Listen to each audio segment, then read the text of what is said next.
Are your ulcerative colitis symptoms proving difficult to manage? Tremfya guselkumab can help you manage the cycle of UC symptoms. At 1 year, many patients taking Tremfya achieved clinical remission, and some patients also achieved endoscopic remission. Individual results may vary. Tremfya is a prescription medicine used to treat adults with moderately to severely active ulcerative colitis. Serious allergic reactions and increased risk of infections may occur. Before treatment, your doctor should check you for infections and TB. Tell your doctor if you have an infection, flu-like symptoms, or if you need a vaccine. Ask your doctor if Tremfya can help you manage the cycle of UC symptoms. Call 1-800-526-7736 to learn more or visit tremfyaradio.com. Your data is like gold to hackers, and they'll sell it to the highest bidder. Are you protected? McAfee helps shield you, blocking suspicious texts, malicious emails, and fraudulent websites.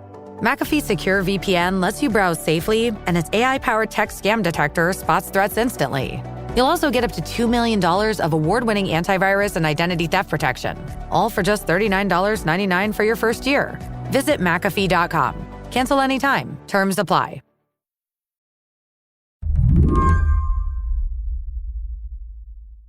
My name's Nancy, and I'm calling from Fort Wayne, Indiana.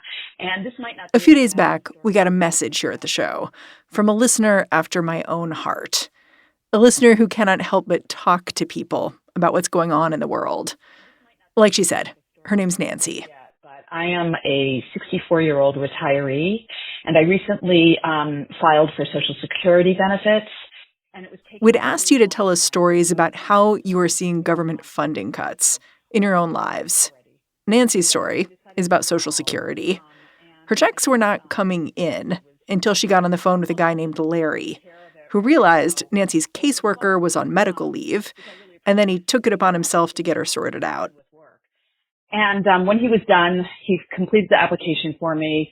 I've already got the benefits in my bank account, thanks to him.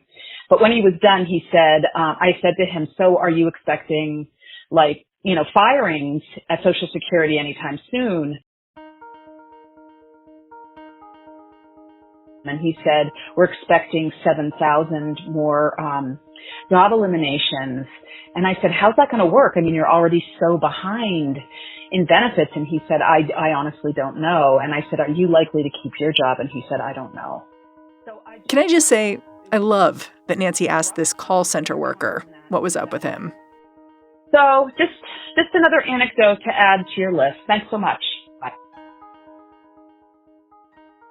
After listening to this voicemail, I had so many questions. So I tapped in Joe Perticone. So Joe, you report on Congress. Do you feel like politicians in Washington have answers for Nancy? Not really. Joe writes for the Bulwark. He sees the way the Trump administration is talking about Social Security, and he says, Nancy's onto something. The acting commissioner has hinted at chopping half of his employees. I got my hands on a memo from the acting Social Security commissioner where he said, we'll be looking to industry experts for non-essential functions. Very vague, but what that really translates to is, could they be privatizing certain elements of it? The cheapest way to do that would be to be talking to a machine and not having a person who can really work through it and go above and beyond like they did in her case. So the fact that Nancy got a human on the phone may be a luxury in future? Oh, definitely. And so even if there are still humans, there might not be enough of them.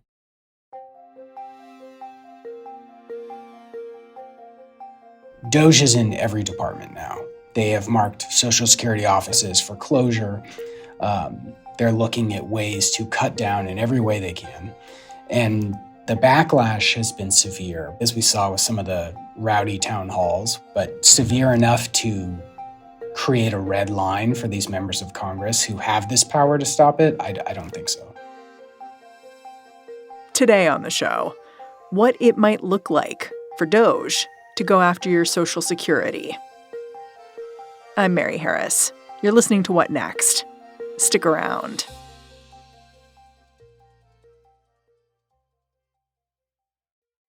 Decisions made in Washington can affect your portfolio every day. But what policy changes should investors be watching? Listen to Washington Wise, an original podcast for investors from Charles Schwab, to hear the stories making news in Washington right now. Host Mike Townsend, Charles Schwab's managing director for legislative and regulatory affairs, takes a nonpartisan look at the stories that matter most to investors, including policy initiatives for retirement savings, taxes and trade, inflation concerns, the Federal Reserve, and how regulatory developments can affect companies, sectors, and even the entire market. Mike and his guests offer their perspective on how policy changes could affect what you do with your portfolio. Download the latest episode and follow at schwab.com/WashingtonWise or wherever you listen. I can say to my new Samsung Galaxy S25 Ultra, hey, find a keto-friendly restaurant nearby and text it to Beth and Steve. And it does without me lifting a finger, so I can get in more squats anywhere I can. 1, 2, 3. Will that be cash or credit? Credit. 4. Galaxy S25 Ultra, the AI companion that does the heavy lifting so you can do you. Get yours at Samsung.com. Compatible with select apps. Requires Google Gemini account. Results may vary based on input. Check responses for accuracy. Like you said, there are a lot of federal departments that the Trump administration and DOGE are targeting right now. I'm kind of curious, why do you think it's important to focus on Social Security in particular? A couple of reasons. First, its size. It's absolutely massive. Millions, tens of millions of Americans depend on it every month. But also, it's one of the few remaining areas of government where there's this very concrete level of trust. Most Americans have very little faith in their government.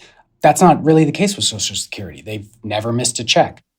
Is it worth getting into the history of the Social Security program, like why it exists and how it developed that trust over the years?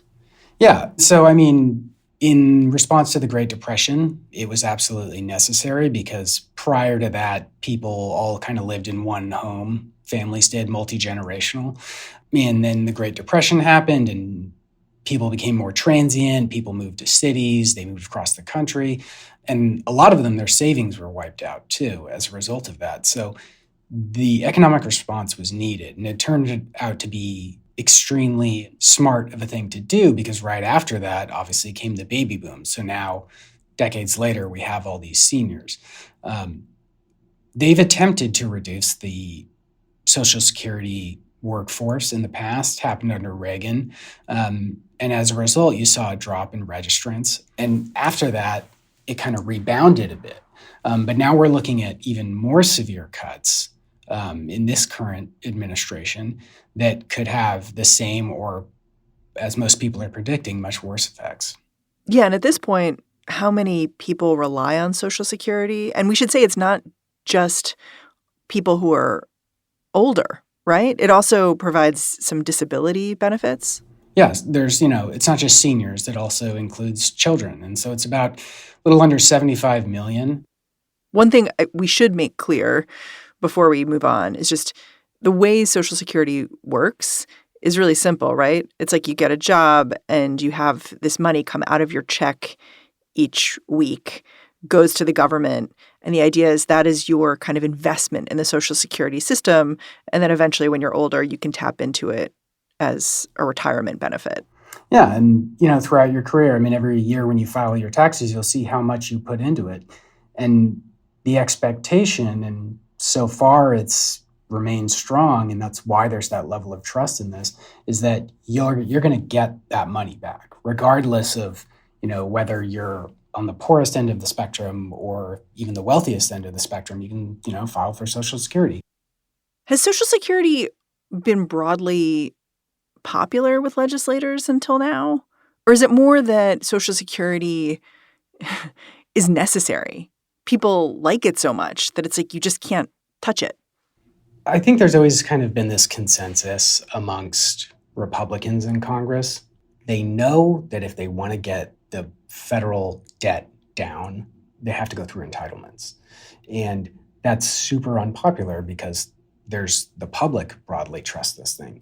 And so you see bipartisan action to keep these things in place or to make sure that the checks keep flowing and that Social Security can remain solvent. But amongst the true believer conservatives that you need to get the debt under control, there's also this acknowledgement that you have to dip into these areas of entitlements because doing it with the discretionary spending is nowhere near enough money. And then doing it with defense is wildly unpopular in their circles too. And so there is this understanding that they will need to go after it. And it kind of looks like they're spending that political capital right now. Yeah. So what do we know about what is happening within Social Security that's making people nervous? Because there are a few things, right? Like there's job cuts potentially within the agency. And then there's also a lot of talk about fraud, waste, abuse. I put that in quotation marks, but it's what the conversation is. So maybe let's start with the job cuts. How much do we know about who is being cut or who is potentially being cut at Social Security? So they're kind of indiscriminately going about this. There's thousands lined up. The difficult thing with these DOGE cuts is that it's really hard to get a firm grasp on the numbers because it might be, 50 office closures or it might be 7,000 employees getting cut. But there's also reporting that it could be as high as 50% of the workforce. That'd be more than double what Reagan did.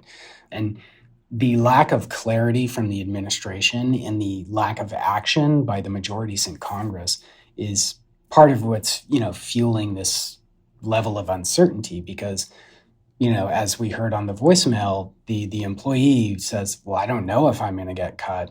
I might be. Doesn't know if their colleagues are going to be cut as well. And then how does that translate to helping beneficiaries?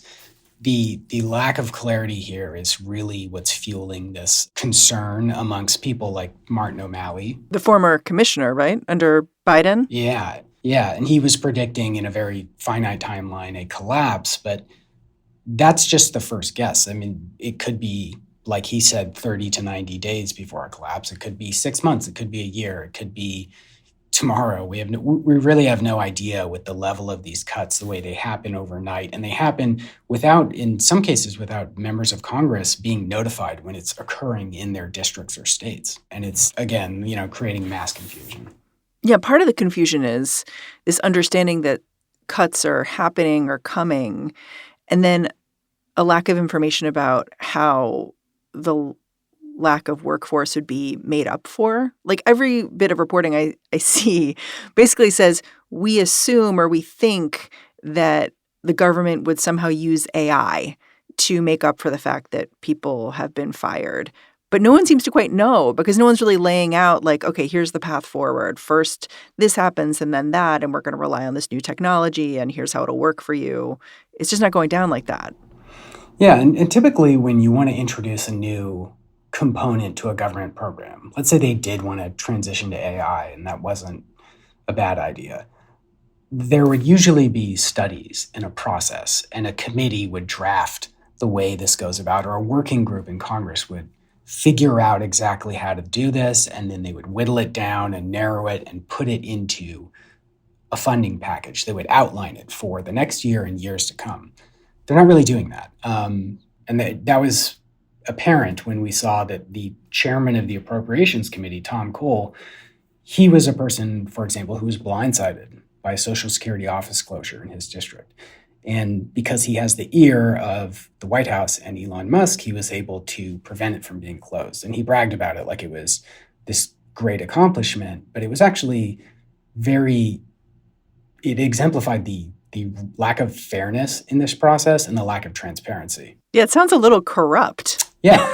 Like if you're friends with Elon, you can prevent something from going down in your district, but that's it. Yeah, and our system of government isn't really designed. It's designed for these different branches of government to kind of work in tandem and figure out the best way and get something implemented. And it needs to be complex. It shouldn't be operating based on how well you know a guy who knows a guy. And that's kind of what's happening here. And the fact that, the top appropriators in the House and Senate, Tom Cole and Susan Collins, have both had to deal with this, and they've been successful because of the positions they're in. That does not apply to Democrats. And it certainly won't apply to, some of the rank and file Democrats who maybe don't have the ear of the people and the channels they need to go through to prevent this stuff.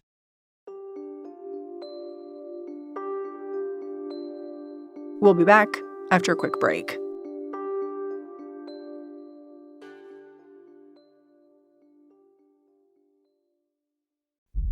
Ready for your next adventure? KLM Royal Dutch Airlines brings you Real Deal Days, your chance to uncover real adventures and create real memories. Taste the real Amsterdam, explore the real Barcelona, and discover the real Johannesburg, along with many more destinations around the world. Secure your real deal today and seize the moment with KLM Royal Dutch Airlines. Restrictions apply. See terms and conditions at klm.com. Still getting around to that fix on your car? You got this. On eBay, you'll find millions of parts guaranteed to fit. Doesn't matter if it's a major engine repair or your first time swapping your windshield wipers. eBay has that part you need, ready to click perfectly into place for changes big and small. Loud or quiet, find all the parts you need at prices you'll love. Guaranteed to fit every time. But you already know that. eBay. Things, people, love. Eligible items only. Exclusions apply. I'm ready for my life to change. ABC Sundays, American Idol is all new. Give it your all, good luck, come out with the golden ticket. Let's hear it. This is a man's world. I've never seen anything like it. And a new chapter begins. We're going to Hollywood! Carrie Underwood joins Lionel Richie, Luke Bryan, and Ryan Seacrest on American Idol. New Sundays, 8/7 Central on ABC and stream on Hulu. Let's talk about the allegations of fraud in Social Security. Like, if you listen to Donald Trump's speech in front of Congress the other week, he talked about finding dead people in the Social Security system. Believe it or not, government databases list 4.7 million Social Security members from people aged 100 to 109 years old. It lists 3.6 million people from ages 110 to 119. I don't know any of them. I know some people that are rather elderly, but not quite that elderly. This was a long riff that even had a laugh line in it. Like, he talked about, we found a person listed as 360 years of age, and someone in the audience was like, Joe Biden, ha, ha, ha. Mm-hmm. Are there dead people in the Social Security system? So when you say that, oh, there's a 200-year-old person on Social Security, that might be because they don't have a death certificate attached to them, or their date of death was not filed or whatever. And that's a problem that has been mentioned before for years and trying to figure that out. However, that doesn't immediately mean that, oh, that 200-year-old person is still getting checks to their bank account. Yeah, I was going to ask, are these people, alleged people, even a cause of waste or abuse? No, and we would see that, like, if all of these dead people and this massive population of people who are no longer living were receiving Social Security checks, the number of beneficiaries it would be safe to assume that those would exceed the living population of people over 65. That's not true. There's several million fewer people receiving benefits than are living right now that are over 65. So the idea that there's this mass fraud occurring and all this money going out the door hasn't been backed up by the facts. But this method of saying, oh, well, I found a person who's 300 years old on Social Security, it's just sort of cherry picking to justify. Mentioned before was waste, fraud, and abuse. They love using that term because it's sort of undefinable. When you listen to members of Congress and say, would you vote for a bill that cuts Medicaid? They don't say, oh, no, I won't. They say, I will not vote for something that cuts Medicaid benefits. Their definition of benefits is very different than probably a Democrat's definition of benefits. In Social Security, would you say that a benefit is being able to get someone on the phone in a timely manner? Someone say yes. Oh, that's such an interesting point. Like, yeah, like how well do you want it to work? You know what I mean? Is that being factored into the calculus? You know, and if it's more than just a benefit is more than just a dollar amount hitting your bank account. It's the ability to resolve issues in a timely fashion. And depending on who you ask, in Congress, you get a different answer. And same with waste, fraud, and abuse. It could be waste to have human call centers when you could farm it out to AI. It just really depends on who you ask and the industries they favor and the way they want to go about cutting these things. And if they need to find enough money to cut to pay for their tax cuts that they are planning to do, they might need to dip into these things. And that's how they create this narrative that there's waste, fraud, and abuse. I want to talk about an allegation I've heard from Trump and his administration that I think gets at something important, but the framing is off to me. This is the fact that Elon Musk talked to Joe Rogan, and the way he framed the problems with Social Security, he said it's the biggest Ponzi scheme of all time. Social Security is the biggest Ponzi scheme of all time. Right, explain that. Oh, so, people pay into Social Security, and the money goes out of Social Security immediately, but the obligation for Social Security is your entire retirement career. If you look at the future... And he kind of had trouble explaining himself, but what I think he was trying to explain here was the fact that you pay into this system, but in the end, it's not your money you're getting. That money is going to people who rely on Social Security now. And there, is solid information that Social Security in 10 years is going to be in bad shape when a lot of people need it. Like, that is a real thing, right? But I'm wondering what you make of this Ponzi scheme framing and kind of what it does to the debate that's going on right now. Yeah, my first reaction was that I don't think Elon Musk knows what a Ponzi scheme is. in the fact that you're paying in now and then other people are being paid with it now. That's because it's this cyclical system that people are paying into. You pay in with the assumption that you're going to get it with the other generations who are working for it. And so for him to frame it like that is incredibly short-sighted. Because there are always new people coming in. Yeah. If we were living in the world from the movie Children of Men where no more kids were born, well, then that'd be a concern. And obviously birth rates go up and they go down. And right now we have the baby boomers filing for Social Security who are the most massive generation ever.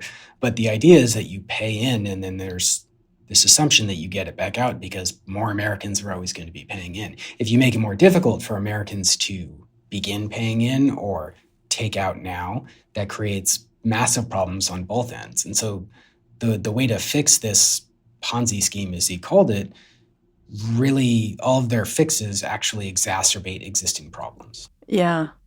It's interesting. You and I have talked about how we have very little visibility into exactly what is happening within Social Security right now. But one of the few ways that we do is that a recently retired Social Security insider, this woman named Tiffany Flick, actually just gave a legal declaration of what she witnessed as Trump took office and DOGE sort of developed an interest in her agency.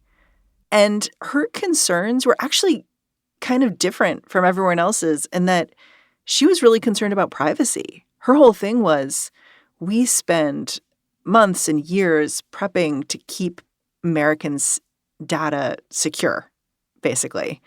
And she was worried that what's happening right now puts all of that at risk.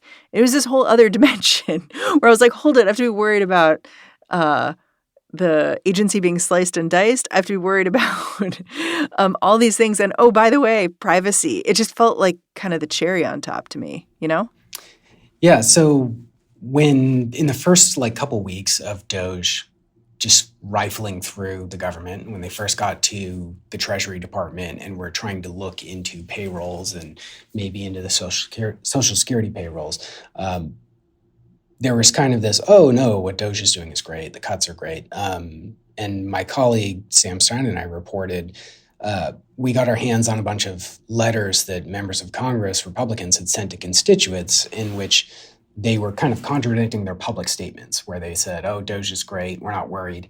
And then in these private letters to concerned constituents, they were saying, yes, we're taking your privacy very seriously. And so I know that members of Congress are getting these kinds of complaints. about security, about data. And Republican members of Congress, at least some of them, about a dozen that we found, understand that's a real concern. What are they doing about it?